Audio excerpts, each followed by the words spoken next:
Ce programme vous est offert par Illico Cash.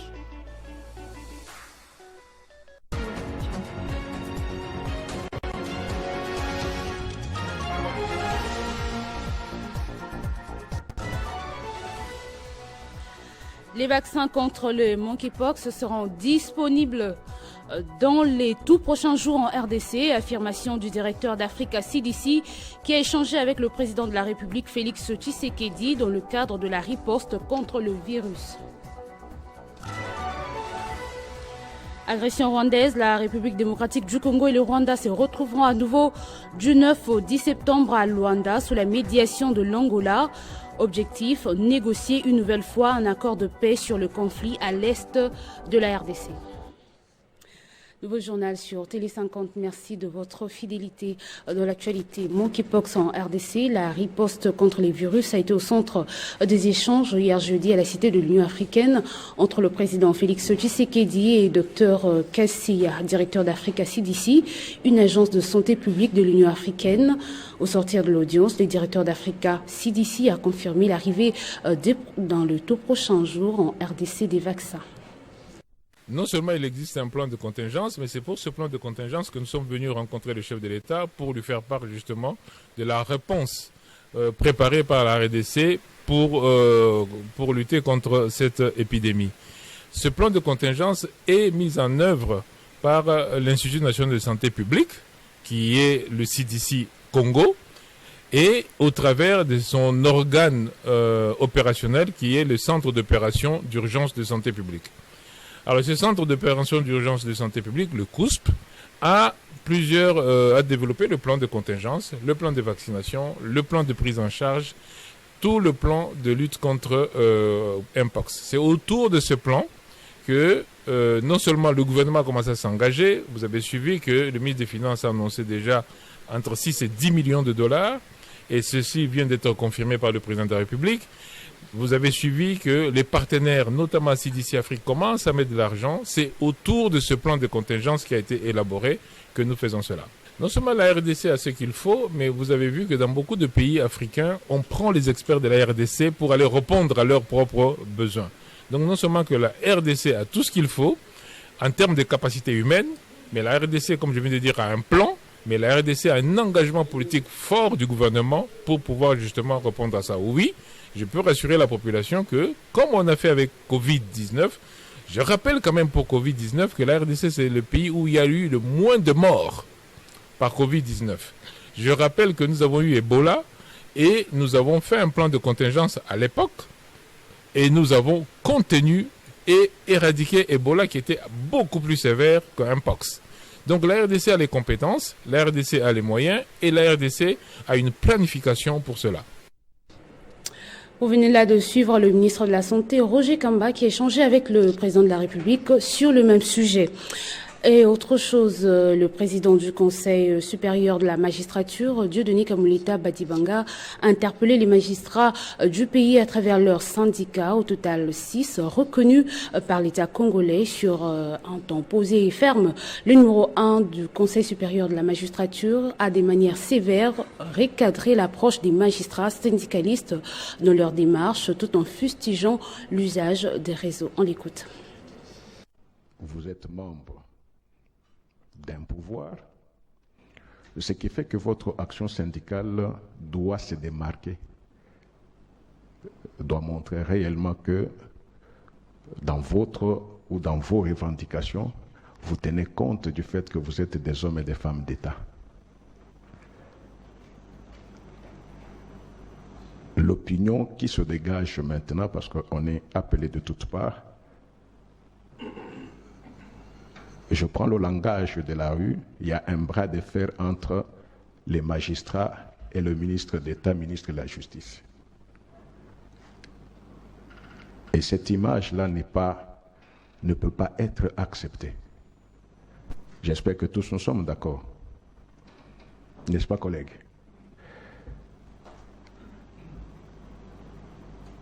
Faisons en sorte que ce qui s'est fait ne se reproduise plus de la même façon. Là, c'est le président du CSM qui vous parle. Y a-t-il des problèmes à régler? Vous connaissez la procédure, allez vers l'autorité concernée. Mais parce que vous le faites même avec nous. Vous le faites même avec nous. Quand on sent que le corps a été visé, quoi de plus légitime que de faire un pas vers l'autorité qui aurait touché ou piétiné le prestige, si c'est de cela qu'il s'agit. Parlons de l'agression rwandaise à présent. La République démocratique du Congo et le Rwanda se retrouveront à nouveau du 9 au 10 septembre à Luanda sous la médiation de l'Angola. Question de négocier une fois de plus l'accord de paix sur le conflit à l'est de la RDC, selon le communiqué final de la 3e réunion ministérielle qui s'est terminée hier jeudi à Luanda.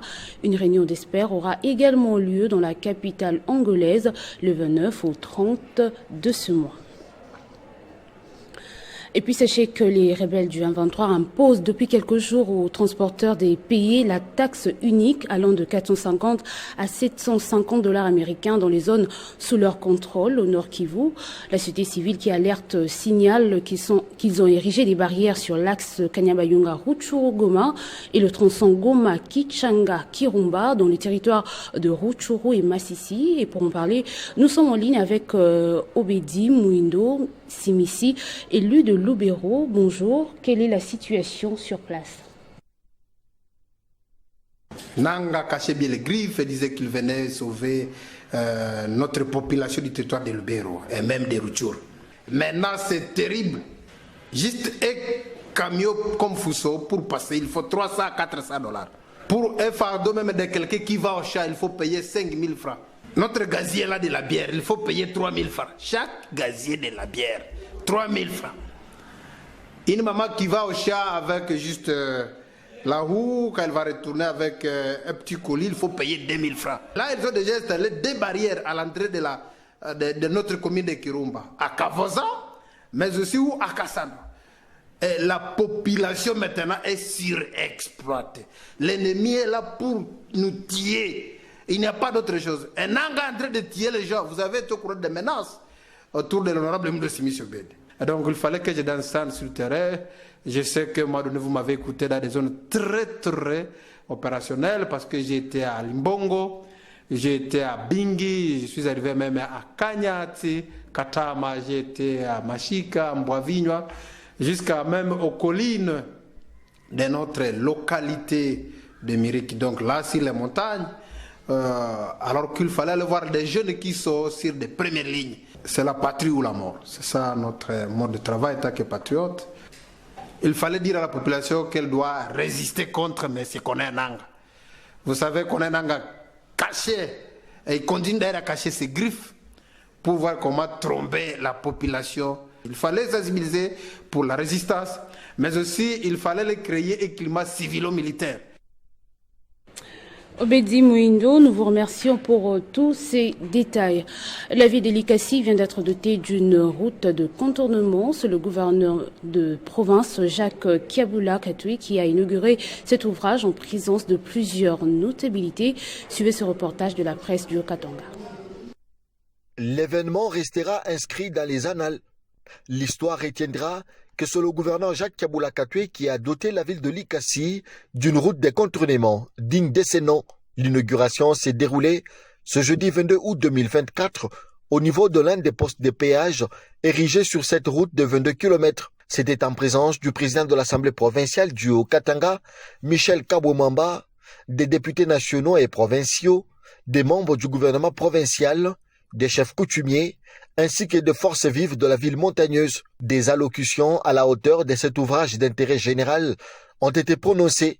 Le ministre provincial des infrastructures, Jean-Paul Kwetamumba, a relevé que la construction de cette route de contournement s'est faite en 13 mois en lieu et place de 24 mois prévus par l'entrepreneur. Pour sa part, le maire adjoint de la ville de Likasi, Jean Muzinga, a salué le fait que les routes du centre-ville de Likasi sont désormais hors du danger suite à la construction de cette route de contournement.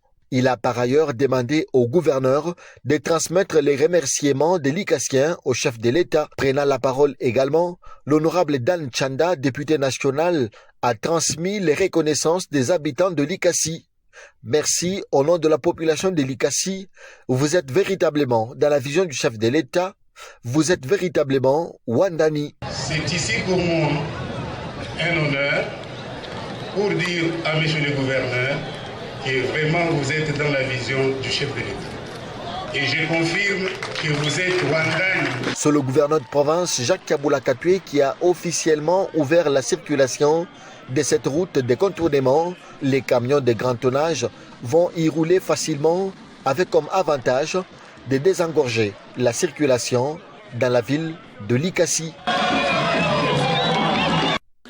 Profitant de son voyage d'itinérance dans le Lualaba, la ministre des Affaires sociales, Action humanitaire et solidarité nationale, Aziza Mounana, a été reçue par la gouverneure de province Fifi Masuka sur la Soulette, la situation sociale de la province. C'est par l'aéroport national de Kolwezi que la ministre nationale des Affaires sociales, Action humanitaire et solidarité nationale, Aziza Mounana, accompagnée du vice-ministre des Mines, tous ont foulé les sols du Lualaba. À leur descente d'avion, Aziza Mounana et Godard Motemona ont été accueillis par la commissaire du gouvernement provincial sortant en charge des affaires sociales et humanitaires du Lualaba. Un jour après, les deux membres de l'équipe gouvernementale de Judith Soumino-Atuluka ont été reçus en audience par la gouverneure du Lualaba Fifi Masuka Saini. Les échanges entre la chef de l'exécutif provincial et ses hôtes des marques ont tourné autour des différentes activités qui seront menées au Lualaba en rapport avec les mines et les sociales de la population. C'est dans cette optique qu'interviendra la pose de la première pierre pour la construction de l'Institut supérieur des métiers et de l'industrie minière pour apporter une plus-value dans les domaines miniers congolais et générer également de l'emploi pour la jeunesse.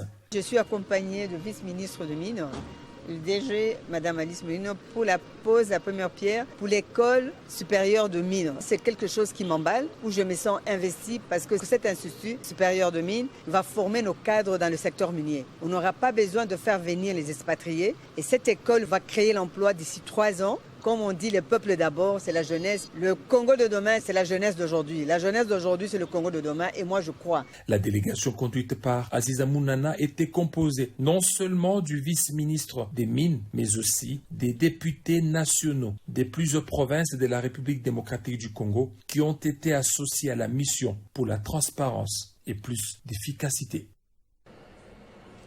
Inauguration du Ratio Data Center par le ministre de Postes, Télécommunications et des Nouvelles Technologies, Augustin Kibasa à Kinshasa. Le lancement du plus grand centre de données du niveau tiers 3 de la sous-région s'aligne sur le plan national du numérique du gouvernement congolais visant à faire de la numérisation expansive un catalyseur de croissance économique, de compétition et d'inclusion sociale. Au moment où la République démocratique du Congo démarre une nouvelle phase dans sa transformation numérique, la mise en service du Ratio Data Center dans la capitale congolaise constitue un pas important dans la fourniture d'une infrastructure robuste et sécurisée pour soutenir l'économie numérique en plein développement.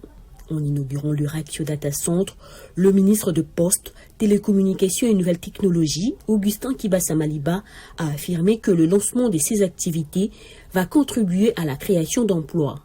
Cette infrastructure de haute importance pour le gouvernement que dirige son Excellence Judith Soumino, Première ministre, chef du gouvernement, contribuera positivement à la croissance économique et au progrès social de notre beau pays, en adéquation avec la vision de son Excellence, Monsieur le Président de la République. Ainsi, nous sommes tous aujourd'hui témoins privilégiés de la très haute portée stratégique qui entoure cette réalisation qui influencera profondément les synergies dans le secteur du numérique dans notre pays. De son côté, le directeur général de Ratio Data Center, Yannick Soukakumu, a renchéri que l'histoire de la digitalisation de la RDC s'écrit avec l'inauguration de ce bâtiment. Ratio Data Center dote la RDC d'un centre de données de niveau 3, faisant ainsi de notre pays un des premiers de la sous-région, de l'Afrique centrale et même du continent à en posséder. Raxio Data Center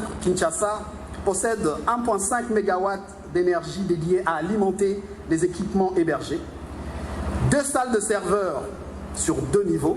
Nous nous trouvons assis dans l'une d'elles. La RDC dispose désormais d'un centre de données numériques de standard international, à en croire le président du groupe Raxio. À l'initiative de la firme Raxio, ce centre va offrir des services numériques de haut niveau aux télécoms privés et étatiques.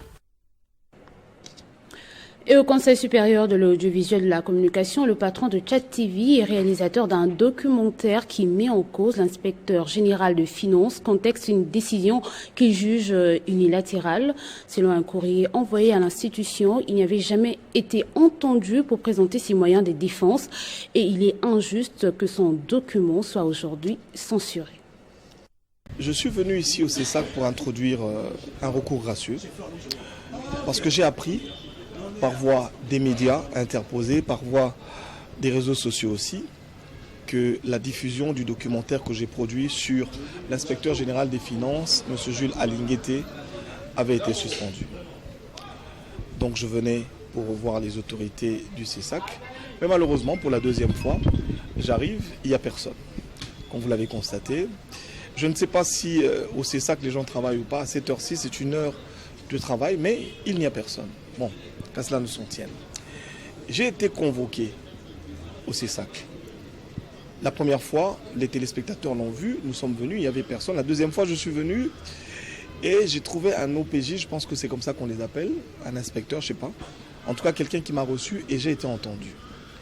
Premièrement, il relève de cette audition que tout ce que vous avez entendu comme moi, nous l'avons suivi par voie des réseaux sociaux et de la télévision, comme je l'ai dit tout à l'heure, mais je n'ai pas été notifié.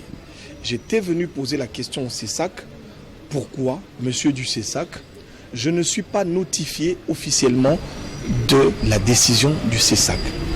Parce que quand j'ai été convoqué, j'ai reçu une lettre qui me convoquait ici. Maintenant, quand dans la suspension du documentaire, on ne me notifie pas, et je l'entends sur les chaînes de télévision, de radio et tout ça. Entrée à Matadi en provenance de Kinshasa est devenue un casse-tête ces derniers temps suite à des longues files d'attente de gros véhicules stationnés juste au niveau de Mpozo. Pour pallier justement à cette situation, le ministre provincial des ITPR, Jacques Condé, a accordé une audience lundi à une délégation des responsables de l'entreprise Hongfeng SARL, une société congolaise de construction venue lui présenter leur projet de 2 engorgements de la route nationale numéro 1. Le ministre provincial des Infrastructures, Travaux publics, Reconstruction et Aménagement du territoire, Jacques Condé Mombo, a accordé une audience lundi aux responsables de l'entreprise Hongfeng SARL, une société congolaise de construction conduite par son directeur général Yuming Fang et son directeur général adjoint Papi Isaac Kazadi. Cette délégation était venue présenter un projet de désengorgement de la route nationale numéro 1 provoqué par la longue suite des stationnements de Goremog en provenance de Kinshasa, l'une des causes principales des embouteillages dans la ville de Matadi. Satisfait de l'oreille attentive du ministre provincial des ITPR, Jacques Condé, à leur proposition, le directeur général adjoint s'est exprimé en ces termes. Prendre en charge tous ces véhicules et pouvoir créer un système d'organisation pour désengorger les voies surtout l'entrée de la ville. Ce ne serait même pas acceptable qu'on arrive à Matadi et qu'on fasse 4 heures, 5 heures de temps pour pouvoir accéder dans la ville. Hongfeng SARL promet d'aménager avant l'entrée à Matadi un parking devant contenir un lot important de véhicules après les raccords de partenariat avec le gouvernement provincial via le ministère des ITPR. En outre, cette société congolaise s'est dit prête à préfinancer ses premiers travaux de construction de ce gros parking au niveau d'Mpozo en attente de la fixation de modalités de remboursement. porte-étendard de la gauche congolaise et toutes les valeurs lumumbistes en RDC et en Afrique. Le parti lumumbiste unifié a célébré ses 60 ans d'existence. Occasion pour le secrétaire général, chef du parti, le professeur Willy Makiashi, d'appeler les cadres et militants à se préparer pour 2028 et éviter la distraction. Tout a commencé par une messe d'action de grâce à la paroisse Saint-Raphaël. Nous avons commencé par une messe d'action de grâce pour confier la République, les dirigeants et les Congolais entre les mains de l'Éternel des armées, comme les chefs de l'État confiaient la République elle-même entre les mains de Dieu. Et juste après, les cadres et militants du parti Lumumbiste unifié se sont retrouvés dans la grande salle de fête de Saint-Raphaël autour du secrétaire général chef du parti, le professeur Willy Makiashi, héritier testamentaire issu du 2e congrès du Palou. Dans son adresse, ce dernier est revenu sur l'histoire du parti Lumumbiste unifié, par ricochet, l'histoire de la RDC, avant de remercier et d'encourager le chef de l'État Félix Tshisekedi pour son engagement nationaliste dans les efforts pour la refondation de l'État congolais. Le secrétaire général, chef du parti, a souligné par ailleurs que seule l'unité et la cohésion peuvent sauver la RDC et non les divisions. Les militants et cadres du Palou ont été appelés à ne pas se décourager, comme des bons nationalistes, à poursuivre l'implantation du parti avec le slogan « Aucune parcelle sans le Palou » en prévision des élections de 2028. Le parti a légué au peuple congolais, nous l'avons dit dans le petit speech, c'est le patriotisme, c'est le nationalisme, c'est l'amour de la patrie et l'amour du compatriote. Le patriarche Antoine Gizenga disait que celui qui tuera le parti Lumumbiste unifié, celui qui tuera le patriotisme, n'est pas encore né. Si quelqu'un sait là où il est né, il peut nous l'identifier. Parti socialiste, cher au patriarche Antoine Gizenga Fungi, le Palou a été créé le 22 août 1964. Sport pour terminer en séjour à Kinshasa après sa victoire face à l'Américain Jared Anderson. Martin Bakoli est venu présenter ce jeudi ces 2 ceintures au ministre des Sports et Loisirs, maître Didier Boudimbo. Le boxeur congolais sollicite du gouvernement de la RDC l'organisation de son prochain combat au mois de décembre dans la capitale Kinshasa. Après cette énième victoire, Martin Bakoli veut maintenant concourir pour le titre mondial, mais pour cela, il lui reste encore quelques 3 combats. On le coup dans cet extrait choisi par Nathalie Yoko. Merci Nanzambe, merci le président, son excellence ministre sport pour baonde babengi sakinga et tant on a combattu mokozi azwaki mo empêchement azwaki mo voyage azwaki na voyage mais ba congolais ba yaminga malgré azalaki te nakutanaki pe na président de la république na représentant na ye mais azongaki lobi nde ayaminga lelo pour tout sur la mamuni tout sur le président et puis baswa sur le président déjà pour la organisation combat nanga awana Congo et là prévu pour na décembre na chinois négociation en cours à part ce qui est imprévu tout changement de date na sengo pour les kakuti à tous les Congolais parce que les loba zolo de la Congo à travers nga na monde box les loba kolo ba cité D3 tina 5 T na monde à boxe sans que c'était Martin Bakole nani congolais et nazo le koyomo kozo ka ba congolais tout bazo bele la kombo na c'est presque partout nazo kende mutinyo sto ayebinga ne senga makasi ngona to tikali na de combat moko et deuxième ko za la pour titre mondial donc chinois au ndaza challenger numéro 1 il y a WBO il y a titre na zanango donc ceux qui combat salemi to beti pour na bigana obetaye to za qualifié pour le titre mondial. On va prendre le rappel des titres. Le vaccin contre le monkeypox sera disponible dans le tout prochain jour en RDC. Affirmation du directeur d'Africa CDC qui a échangé avec le président de la République Félix Tshisekedi dans le cadre de la riposte contre le virus. Agression rwandaise, la République démocratique du Congo et le Rwanda se retrouveront à nouveau du 9 au 10 septembre à Luanda sous la médiation de l'Angola. Objectif, négocier une nouvelle fois un accord de paix sur le conflit à l'est de la RDC. Que disent les journaux parus ce jour? La revue de presse avec Nathan Diamouté.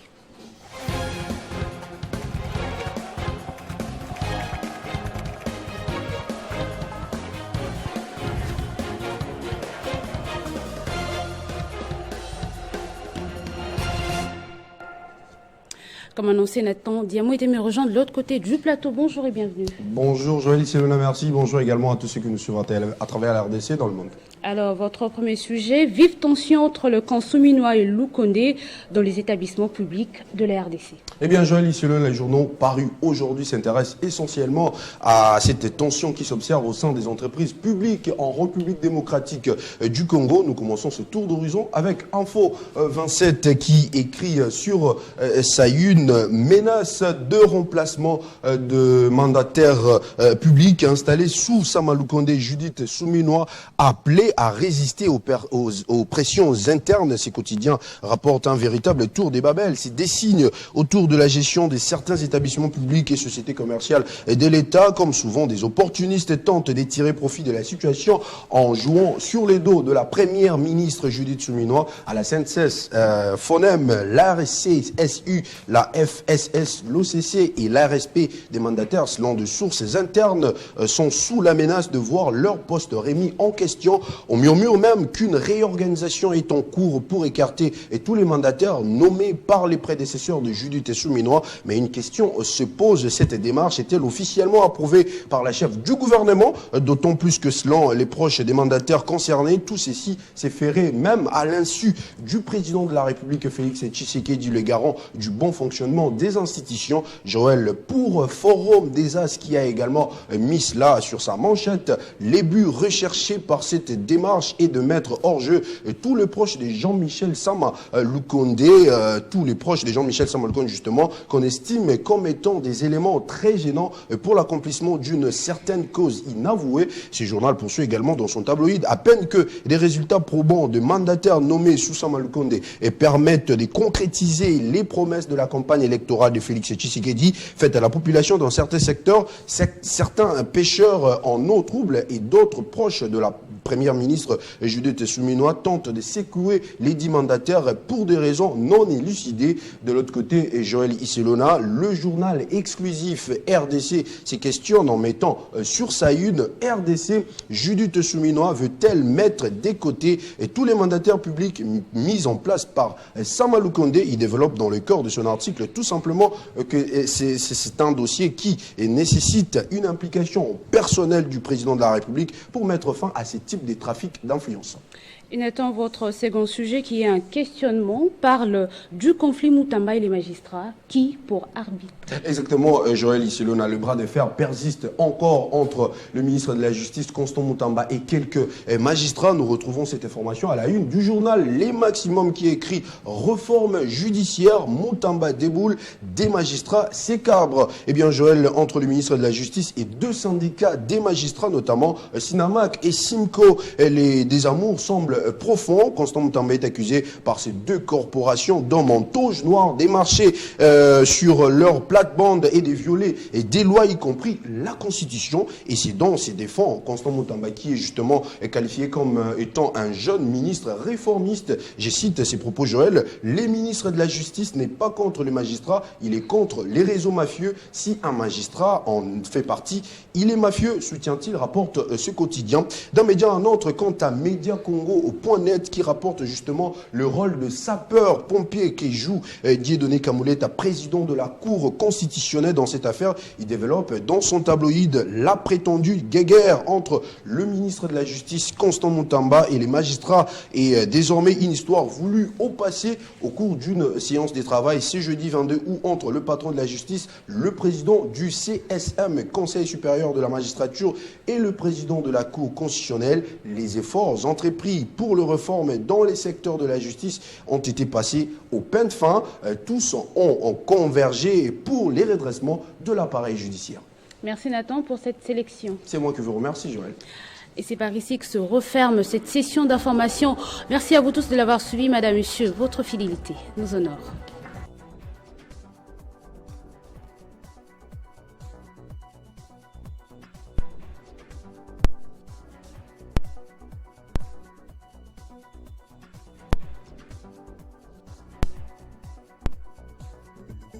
Retrouvez toute l'actualité en continu sur www.tele50.cd. Ce programme vous a été offert par Unico Cash.